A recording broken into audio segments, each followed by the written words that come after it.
Continuamos trabajando el concepto de optimismo pedagógico, pero esta vez en América Latina, más específicamente en el Río de la Plata.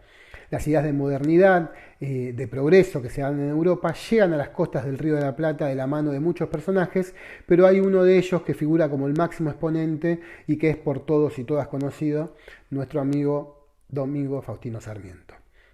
Sarmiento va a tratar de explicar los conflictos que azotaron a las Provincias Unidas del Río de la Plata y va a dar una explicación cultural. Va a plantear una dicotomía que marcó la historia argentina a partir de ese momento, que es la dicotomía de la civilización y la barbarie. Él va a entender que la barbarie es el escollo social, es aquello que no nos permite una civilización, no nos permite un progreso moderno, llegar a ser una sociedad moderna como se esperaba en ese momento. Entonces, para esto va a hacer dos propuestas. La primera tiene que ver con una eliminación física de la barbarie. La barbarie era considerado los gauchos por un lado y los pueblos originarios, los indios como se los llamaban en esa época. Y por otro lado, una propuesta un poco más democrática que tiene que ver con la civilización de esa barbarie. Cuando hablamos de civilizar la barbarie estamos hablando de educar. Sarmiento va a entender que la educación, así como lo planteaba el optimismo pedagógico, va a generar los cambios necesarios para la organización nacional de una manera moderna, civilizada. Pero él va a entender que esa educación debe ser institucionalizada, porque la educación es una cuestión de Estado, como veíamos en la modernidad. Entonces va a entender que como el Estado es el primer interesado en la civilización del pueblo, tiene que ser aquel que garantice la educación. Muchas obras se han dado en la última parte del siglo XIX, desde la década del 70 hasta los fines del siglo. Podemos encontrar creación de escuelas normales, que son las escuelas que se van a crear para la formación docente. Vamos a encontrar leyes provinciales de educación y una ley nacional de educación, que es la ley 1420 en el año 1884.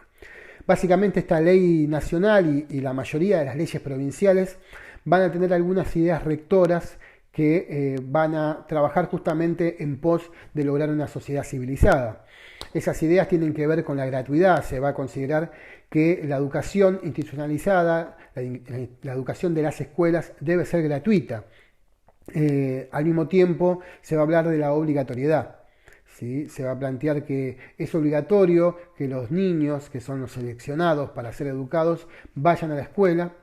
Y a su vez también se va a plantear la laicidad. Se va a decir que la escuela es laica.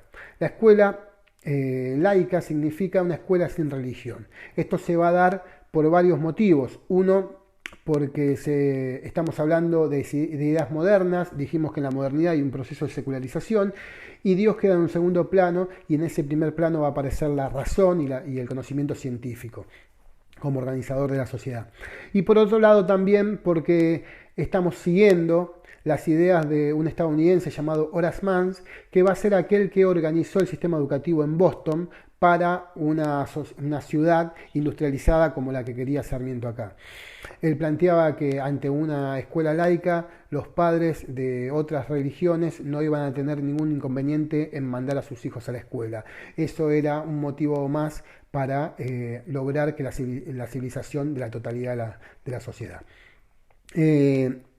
Obviamente el texto es mucho más profundo, te invito a que vayas a leerlo si es que todavía no lo hiciste, si ya lo hiciste que lo vuelvas a leer con estos videos que quizás te puedan ayudar. Te invito a buscar también algunos otros videos que en YouTube tenemos un montón, que te van a ayudar también a pensar sobre la época. Y también a continuar con la lectura del texto de Juan Carlos Tedesco, que va a plantear más específicamente la cuestión argentina y las ideas principalmente de Sarmiento y de Alberdi. Muchas gracias, hasta luego.